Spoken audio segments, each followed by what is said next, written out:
കേരളത്തെ നടുക്കിയ കൈവെട്ട് കേസിലെ പ്രധാനപ്പെട്ട പ്രതിയെ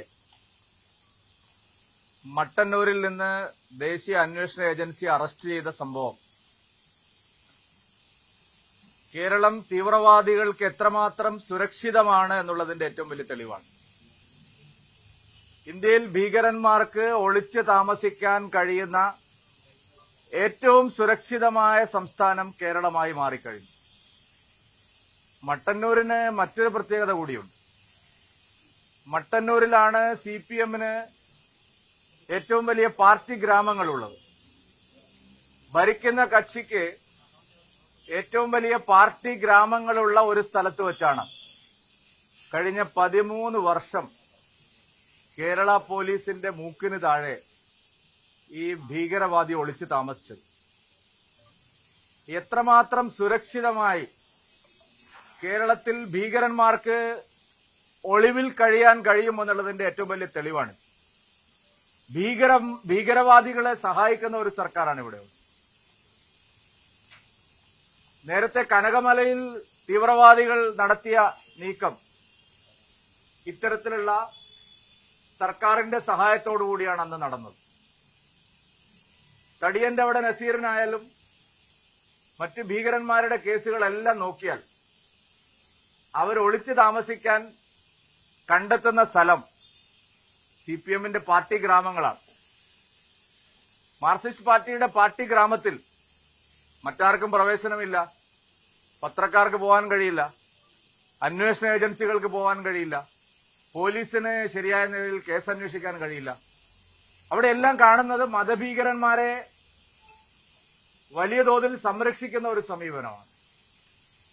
ഈ സംഭവം കേരളത്തിലെ പോലീസിന്റെ സർക്കാരിന്റെ കണ്ണു തുറപ്പിക്കേണ്ട സംഭവമാണ്. 13 വർഷം കേരളത്തെ നടുക്കിയ ഏറ്റവും വലിയ ഒരു ഭീകരവാദ ആക്രമണത്തിലെ ഒന്നാം പ്രതി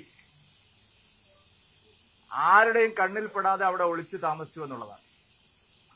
മതഭീകരന്മാർക്ക് ഒളിച്ചു താമസിക്കാനുള്ള മടയായി കേരളത്തിലെ പാർട്ടി ഗ്രാമങ്ങൾ മാറിക്കഴിഞ്ഞു.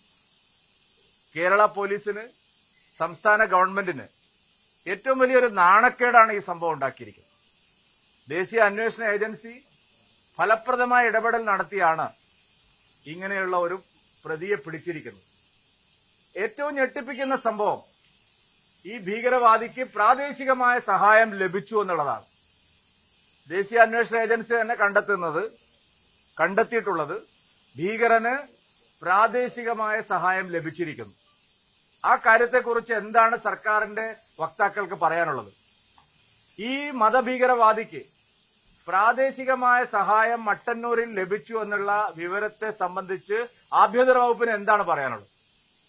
എന്തുകൊണ്ടാണ് ഇത്തരം സംഭവങ്ങൾ കണ്ണൂരിൽ തന്നെ ആവർത്തിക്കുന്നത്? ഇവിടെ IS റിക്രൂട്ട്മെന്റ് നടന്നത് കേരളത്തിൽ ഏറ്റവും കൂടുതൽ കണ്ണൂരിലാണ്. കേരളത്തിൽ റിപ്പോർട്ട് ചെയ്ത IS റിക്രൂട്ട്മെന്റ് ഏറ്റവും കൂടുതൽ നടന്നിരിക്കുന്നത് കണ്ണൂരിൽ നിന്നാണ്. എന്തുകൊണ്ടാണ് കണ്ണൂരിൽ ഇങ്ങനെ തുടർച്ചയായി സംഭവിച്ചുകൊണ്ടിരിക്കുന്നത്? ഉത്തരം വളരെ വ്യക്തമാണ്. അതിന് ഭീകരന്മാർക്ക് വളരാൻ പറ്റിയ ഒരു രാഷ്ട്രീയം കാലാവസ്ഥ ഇവിടെ സൃഷ്ടിക്കുകയാണ്. CPM അതിന് അനുകൂലമായിട്ടുള്ള ഒരു പ്രചാരണം ഇവിടെ നടത്തുക. മതഭീകരന്മാർക്ക് വളരാൻ പറ്റിയ ഒരു രാഷ്ട്രീയ പ്രചരണം, അവർക്ക് വേരുറപ്പിക്കാൻ കഴിയുന്ന ഒരു രാഷ്ട്രീയ കാലാവസ്ഥ മനഃപൂർവ്വം ഇവിടെ സൃഷ്ടിക്കുകയാണ് വോട്ട് ബാങ്കിന് വേണ്ടി. അതാണിത് കാണിക്കുന്നത്. കാശ്മീരിൽ പണ്ട് ഇത്തരം ഭീകരവാദികളൊക്കെ ഒളിച്ചു താമസിച്ചിരുന്നു. ഇപ്പൊ കാശ്മീർ സുരക്ഷിതമല്ല എന്ന് അവർക്ക് മനസ്സിലായി. ഇപ്പൊ ഏറ്റവും വലിയ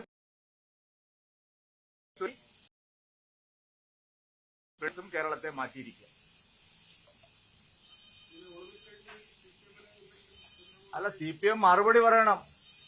എല്ലാത്തിനും വർത്തമാനം പറയുന്ന ഗോവിന്ദന്റെ നാട്ടിൽ ഇത് എങ്ങനെ സംഭവിക്കുന്നു എന്ന് അദ്ദേഹം മറുപടി പറയണം. ജയരാജന്റെ ഇടതുമുന്നണി കൺവീനറുടെ നാട്ടിൽ, MP ഗോവിന്ദന്റെ നാട്ടിൽ, പിണറായി വിജയന്റെ നാട്ടിൽ എങ്ങനെയാണ് ഇത്തരം മതഭീകരന്മാർക്ക് 13 കൊല്ലം സുരക്ഷിതമായി ഒളിച്ചു താമസിക്കാൻ കഴിയുന്നത്?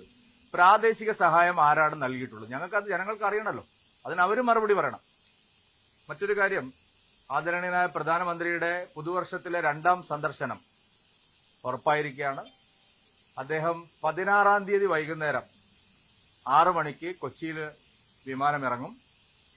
16-ാം തീയതിയും 17-ാം തീയതിയും പ്രധാനമന്ത്രി കേരളത്തിൽ ഉണ്ടാവും എന്ന് കാര്യം ഉറപ്പായിട്ടുണ്ട്.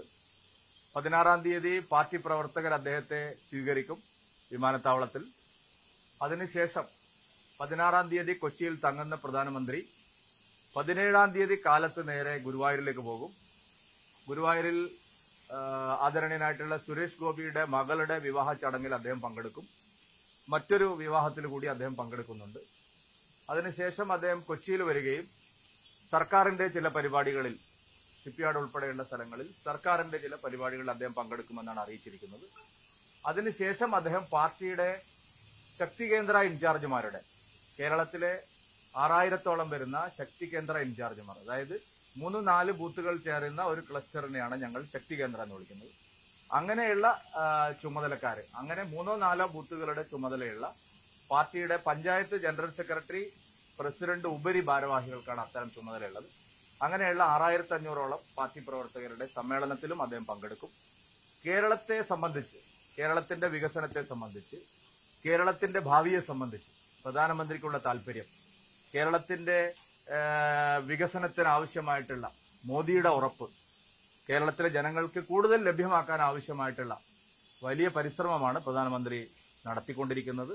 2 ആഴ്ചക്കിടയിൽ വീണ്ടും പ്രധാനമന്ത്രി കേരളത്തിൽ വരുന്നത് തീർച്ചയായിട്ടും കേരളത്തിലെ ജനങ്ങൾക്ക് വലിയ ആശ്വാസകരമായിട്ടുള്ള ഒരു കാര്യമാണ്. അദ്ദേഹത്തെ കേരളം ഒന്നടങ്കം ഇത്തവണ കക്ഷി രാഷ്ട്രീയത്തിനപ്പുറത്തേക്ക് പ്രധാനമന്ത്രി സ്വീകരിക്കാൻ കേരളം തയ്യാറാവും എന്നുള്ളത് ഈ സന്ദർശനത്തിലൂടെ വെളിവാകും. വലിയ സ്വീകരണമാണ് അദ്ദേഹത്തിന് ഞങ്ങൾ കേരളത്തിലെ BJP ഒരുക്കിയിട്ടുള്ളത്, പൊതുസമൂഹത്തിന്റെ ആകെ പിന്തുണയോടുകൂടി. ഇപ്പോൾ ലക്ഷദ്വീപിൽ അദ്ദേഹം നടത്തിയ സന്ദർശനം തീർച്ചയായിട്ടും ലക്ഷദ്വീപിന്റെ വികസനത്തിന് മാത്രമല്ല, അതുവഴി കേരളത്തിന്റെ വികസനത്തിനും അത് വലിയ പ്രയോജനകരമാകുമെന്നാണ് ഞങ്ങൾ വിലയിരുത്തിയിട്ടുള്ളത്. വരും ദിവസങ്ങളിൽ പ്രധാനമന്ത്രിയുടെയും ആഭ്യന്തരമന്ത്രിയുടെയും ദേശീയ നേതാക്കളുടെയും സന്ദർശനം, കൂടുതൽ തവണകൾ കേരളത്തിൽ ഇനിയും അദ്ദേഹത്തിന്റെയും അതുപോലെ ആഭ്യന്തരമന്ത്രിയുടെയും എല്ലാം സന്ദർശനം തുടർച്ചയായിട്ട് കേരളത്തിലുണ്ടാകും. കേരളത്തിലെ ജനങ്ങളെ ഹൃദയത്തിലാണ് നരേന്ദ്രമോദിജി സൂക്ഷിക്കുന്നത്. കേരളത്തിലെ ജനങ്ങളോടുള്ള കരുതലും താൽപര്യവും നരേന്ദ്രമോദിജിക്ക്, അദ്ദേഹത്തിന് കേരളത്തിലെ ജനങ്ങളോടുള്ള കരുതലും താൽപര്യവും അത് കൂടുതൽ വെളിവാവുന്ന രീതിയിലുള്ള നടപടികളാണ് ഉണ്ടായിരിക്കുന്നത്.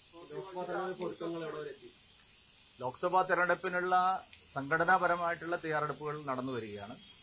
പക്ഷേ സ്ഥാനാർത്ഥി നിർണയം ഉൾപ്പെടെയുള്ള കാര്യങ്ങളിൽ അന്തിമമായിട്ടുള്ള തീരുമാനം ആയിട്ടില്ല. എന്തായാലും മോദിയുടെ ഗ്യാരണ്ടി എന്നുള്ള പ്രധാനമന്ത്രിയുടെ ഉറപ്പ്, അതായിരിക്കും ഇത്തവണ കേരളം ഏറ്റവും കൂടുതൽ ചർച്ച ചെയ്യാൻ പോകുന്നത്.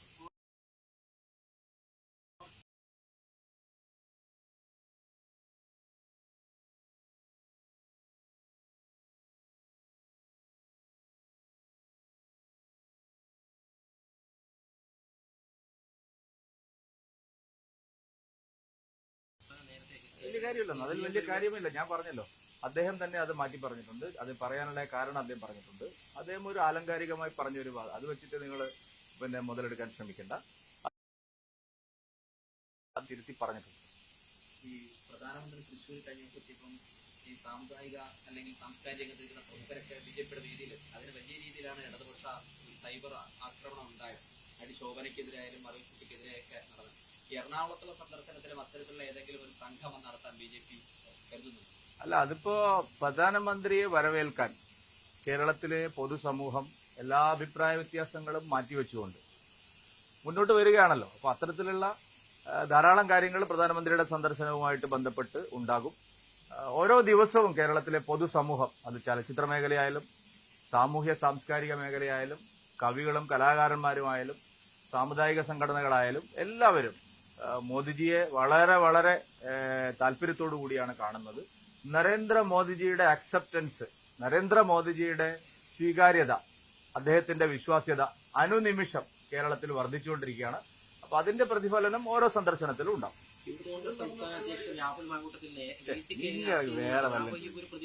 വേറെ വല്ലതും ചോദിക്കും.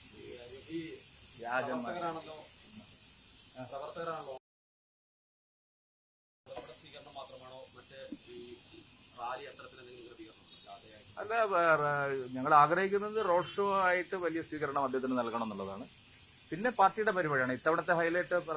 പ്രധാനപ്പെട്ട ഒരു കാര്യം, അദ്ദേഹം പാർട്ടി സമ്മേളനത്തിൽ കഴിഞ്ഞ 2 സന്ദർശനങ്ങളിലും അദ്ദേഹം നേരിട്ട് പാർട്ടി പ്രവർത്തകരോടല്ല സംസാരിച്ചത്, പൊതുസമൂഹത്തിലെ യുവാക്കളോടും സ്ത്രീകളോടൊക്കെയാണ് അദ്ദേഹം സംസാരിച്ചത്. രസകരമായിട്ടുള്ള സംവാദം അല്ലെങ്കിൽ അവരോട് നേരിട്ട് സംസാരിക്കുന്ന ഒരു പരിപാടി കൂടി ഞങ്ങൾ ഉൾപ്പെടുത്തിയിട്ടുണ്ട്.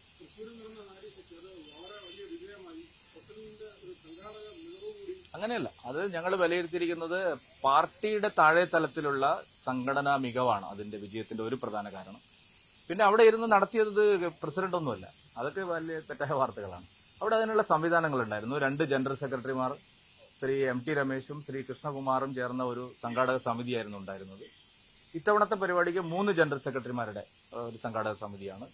സുധീർ, കൃഷ്ണകുമാർ, MT രമേശ്, ഇവർ 3 പേരും. ഗുരുവായൂരിലെ പ്രധാനമന്ത്രിയുടെ കാര്യങ്ങൾ MT രമേശ് നോക്കും. എറണാകുളത്തെ റോഡ് ഷോയുടെ കാര്യങ്ങൾ ജനറൽ സെക്രട്ടറി കൃഷ്ണകുമാർ നോക്കും. അതുപോലെ തന്നെ കൊച്ചിയിലെ ഞങ്ങളുടെ ശക്തികേന്ദ്ര സമ്മേളനത്തിന്റെ കാര്യങ്ങൾ സുധീർ നോക്കും. ഞങ്ങളുടേത് ഒരു CPM പോലെയോ അല്ലെങ്കിൽ കോൺഗ്രസ് പോലെയുള്ള ഒരു പാർട്ടിയല്ല. ഞങ്ങളുടെ പാർട്ടിയിൽ എല്ലാ കാലത്തും അങ്ങനെ കാര്യങ്ങൾ പ്രവർത്തനം വിഭജിച്ചു കൊടുത്ത് അവരെ കൊണ്ട് ചെയ്യിപ്പിക്കുക എന്നുള്ളതാണ്. അല്ലാതെ എല്ലാം ഒരാൾ തന്നെ ചെയ്യുക, ഒരാളുടെ അറിഞ്ഞിട്ടാണ് കാര്യങ്ങൾ, അങ്ങനെ ഇല്ല ഞങ്ങളുടെ പാർട്ടി ഒരു ടീമാണ്. ആ ടീം വളരെ മെച്ചപ്പെട്ട ഒരു ടീമാണ് പ്രവർത്തിക്കുന്നത്. കേരളത്തിലെ BJPയിൽ ഓരോ ദിവസവും ഞങ്ങളുടെ പിഴവുകൾ കണ്ടെത്തി മറ്റൊരു പാർട്ടിയും ചെയ്യാത്ത വിധത്തിൽ പോരായ്മകൾ പരിഹരിച്ച് അസലായിട്ട് ഞങ്ങളുടെ പാർട്ടി യന്ത്രം പ്രവർത്തിച്ചുകൊണ്ടിരിക്കുകയാണ്. അപ്പൊ കൂടുതൽ നല്ല കാര്യങ്ങൾ നടക്കും. റോഡ് ഷോ ആണ് ഞങ്ങൾ പറഞ്ഞിട്ടുണ്ട്. പിന്നെ പ്രധാനമന്ത്രിയുടെ ഓഫീസാണ് എല്ലാ കാര്യങ്ങളും അന്തിമമായിട്ട് തീരുമാനിക്കുന്നത്. ഞങ്ങൾ ഒരു ടെന്റേറ്റീവ് ആയിട്ടുള്ള കാര്യങ്ങളെല്ലാം നിശ്ചയിച്ച് നൽകിയിട്ടുണ്ട്. 6 മണിക്ക് അദ്ദേഹം എത്തുമെന്നാണ് ഇപ്പൊ എനിക്ക് കിട്ടിയിരിക്കുന്നത്. 16-നാണ് അദ്ദേഹം എത്തുന്നത്, 17-ന് അദ്ദേഹം തിരിച്ചു.